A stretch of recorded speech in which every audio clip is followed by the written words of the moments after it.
நமது உயிரின் இயக்கத்தை நாம் ஏற்கனவே குரு வழியில் அறிந்துள்ளோம். நமது உயிர் எலக்ட்ரிக்காக இயக்குகின்றது. நுகர்ந்த உணர்வுகளை எலக்ட்ரானிக்காக உணர்ச்சிகளாக அது தூண்டுகின்றது. அது அழுத்தத்திற்கொப்பதான் அந்த உணர்வுகள் உணர்ச்சிகளாக, அதாவது அரங்கநாதன் நாம் சுவாசித்தது உயிரிலே பட்டு அது எதனுடைய அழுத்தம் அதிகமாக இருக்கின்றதோ அதற்கொப்ப நாதங்கள் ஒளிகள் எழும்பி ஆண்டால் அதுவே நம்மை ஆளுகின்றது. அதுவே முழுமையாகிவிட்டால் நம்மை அதுவாக ஆளத் தொடங்கிவிடுகிறது என்பதை சாஸ்திரங்கள் காட்டிய பேருண்மைகள் தான் இவையெல்லாம். ஆகவே இதில் அழுத்தம் என்பது, இப்பொழுது உதாரணத்திற்கு சொல்ல வேண்டும் என்றால், ஒரு நன்மை செய்யக்கூடிய விஷயமாக இருந்தால் அதில் அழுத்தம் கம்மிதான். ஆனால் அதுவே ஒருவர் நம்மை திடீரென்று வித்தியாசமாக பேசுகின்றார், கேலி செய்கின்றார், திட்டுகின்றார், கேவலமாக பேசுகின்றார் என்றால் அதில் அழுத்தம் நமக்கு அதிகமாகிவிடுகின்றது. நல்லதை சொல்லும் பொழுது அழுத்தம் கம்மியாக இருக்கின்றது. அது அந்த அளவுக்கு நாம் அழுத்தமாக எடுப்பதில்லை. ஆனால் நம்மை கேலி பேசுகின்றார், தவறாக சொல்லுகிறார் என்றால் அழுத்தமாக எடுத்துக்கொள்கின்றோம். அதுதான் உணர்வின் அழுத்தங்கள் என்று சொல்வது. இதே போன்றுதான் தியானத்தில் நாம் இது வேண்டும், அது நடக்க வேண்டும், பிள்ளைகள் நன்றாக படிக்க வேண்டும், தொழில் சீராக வேண்டும், வியாபாரத்தில் லாபம் வர வேண்டும், இந்த காரியம் இப்படி நடக்க வேண்டும் என்று எத்தனையோ விஷயங்களை எண்ணி நாம் ஒவ்வொருவர்கள் குடும்ப சூழ்நிலைக்கொப்ப, வாழ்க்கை நிலைக்கொப்ப இந்த தியானத்தில் வந்து அந்த அடிப்படையில் தியானம் எடுக்கின்றார்கள். ஆனாலும் அந்த அடிப்படையில் எண்ணி தியானம் செய்யும் பொழுது அதில் எண்ணியபடி ஒன்றும் நடக்கவில்லை, கிடைக்கவில்லை என்றால் என்ன செய்கின்றார்கள்? அங்கே என்ன நடக்கின்றது? காரணம், ஆசை ஒன்றிலே இருக்கின்றது, செய்வது வேறாக இருக்கின்றது. அதாவது நாம் நல்லதை நினைக்கின்றோம், ஆனால் கெட்டதை அழுத்தமாக பிடித்து கொண்டால் என்ன செய்ய முடியும்? நம்ம உயிர் எதை அழுத்தமாக கொடுக்கின்றோமோ அந்த வலுவானதைத்தான் அது இயக்கும். வலு இல்லாததை அல்லது அந்த அழுத்தம் இல்லாததை அது சீராக இயக்குவதில்லை.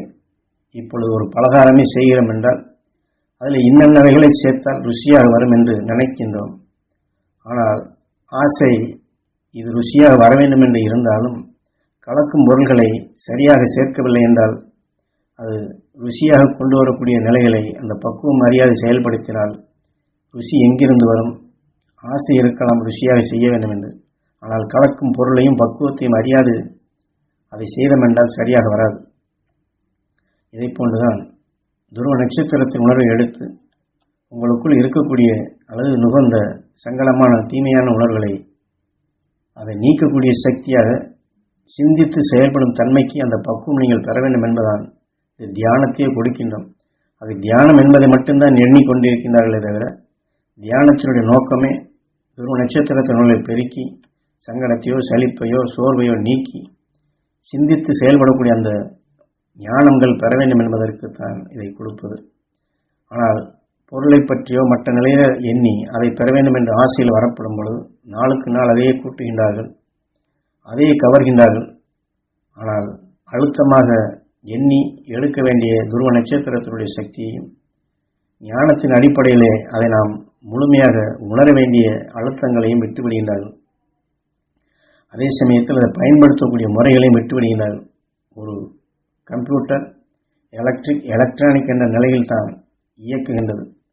அதில் அழுத்தங்கள் தட்டும் நிலைகள் எது அழுத்தம் அதிகமாக இருக்கின்றதோ, ஏன்னால் அதற்குள் இருக்கக்கூடிய அனைத்துமே மேக்னெட். அந்த உணர்ச்சிகளை அதற்குண்டான பட்டன்களை நாம் அழுத்தி அது தட்டப்படும் பொழுது அதான் கமாண்ட், ஆணைகள். அந்த அழுத்தம் எதுவோ அதற்கு தக்க அங்கே ஒளி அலைகளை எழுப்புகின்றது. அந்த காந்த புலனறிவால் அதற்குண்டான உணர்வுகளும், ஏன்னா அதில் கெமிக்கல் கலந்த நிலையில் அவர்கள் தடை வைத்திருப்பதால் அந்த அழுத்தத்திற்கொப்ப ஒளி என்ற நிலைகளை அது பரப்புகின்றது. அதுவே படமாகவும் இசையாகவும் ஒளியாகவும் எத்தனை நிலைகளை இந்த கம்ப்யூட்டர் செயல்படுத்தி காட்டுகின்றது. இதே போன்றுதான் உயிரின் நிலைகள். நாம் எந்த உணர்வுகளை எந்த அழுத்தம் கொண்டு அதை எண்ணி எடுத்து நுகர்கின்றோமோ அதற்கு தக்க உணர்ச்சிகள் எழும்பி அதற்கு தக்க ஒளியாக நம்மை இயக்குகின்றது. என்றால் விஞ்ஞானம் இது நிரூபிக்கின்றது. இந்த விஞ்ஞான உலகில் வாழ்வதால் விஞ்ஞான அடிப்படையில் உங்களுக்கு உணர்த்துகின்றேன். ஆனால் அன்று மெய்ஞானிகள் சொன்னதை நாம் ஏற்கவில்லை, ஏற்க மறுக்கின்றோம். ஆக இப்படித்தான் நம்மை அறியாமலே இந்த வாழ்க்கையில் தியானம் என்று சொன்னாலும் அதில் சில தவறுகள் இயங்கத் தொடங்கிவிடுகின்றது. நடக்கவில்லை, கிடைக்கவில்லை என்று பிடிவாதமான எண்ணங்கள் உணர்வுகள் வளரப்படும் பொழுது இப்படியே நடக்கின்றதே இப்படியே நடக்கின்றது என்று வேதனை, இந்த அழுத்தம் அதிகமாகிவிட்டால் நம்முடைய நல்ல மனமும் கெட்டுவிடுகின்றது, வலு இழந்து விடுகின்றது, செய்வதறியாது திகைக்கும் நிலை வருகின்றது. ஆக சிந்திக்கும் தன்மை இழந்து விட்டால் மீண்டும் தவறு செய்யும் நிலைகளுக்கே அது அழைத்து சென்று விடுகிறது. இதையெல்லாம் நாம் உணர்ந்து கொண்டு இந்த தியானத்தை நாம் பயன்படுத்த வேண்டிய முறைகளை, குருவின் அருள் உரைகளை அது அழுத்தம் திருத்தமாக ஆழமாக பதிவு செய்து துருவ நட்சத்திரத்தின் பேரருள் பேரொளி நாங்கள் பெற வேண்டும். அந்த அருள் ஞானம் எங்களுக்குள் வளர வேண்டும். குரு வழியில் உயர்ந்த அந்த ஞானிகள் உபதேசித்த பேருண்மைகள் எங்களுக்குள் அது அறிந்து செயல்படும், பொருளறிந்து செயல்படும் அந்த சக்தி பெற வேண்டும்.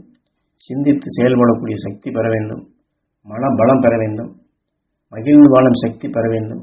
உண்மையின் உட்பொருளை அறியும் அந்த தெய்வீக ஞானம் பெற வேண்டும் என்று ஒவ்வொரு சந்தர்ப்பத்திலும் வழியறிந்து செயல்படும் நிலைகளாக ஏற்கனவே குரு சொன்னது போன்று ஆசை ஒன்றாகவும் செயல் ஒன்றாகவும் இல்லாதபடி நம்முடைய செயல் சொல் அனைத்துமே துருவ நட்சத்திரத்தினுடைய கவர்வதும் ஞானிகள் காட்டிய வழியிலே செயல்படுத்துவதுமாக நம்முடைய எலக்ட்ரானிக் என்றால் அழுத்தம் ஞானிகள் பால் இருந்தால், மகர்ஷிகள் பால் இருந்தால், துருவ நட்சத்திரத்தின் பால் இருந்தால் நாம் செய்யக்கூடிய செயல்கள் காரியங்கள் அனைத்துமே அந்த வழித்தொடரிலேயே இருக்கும்.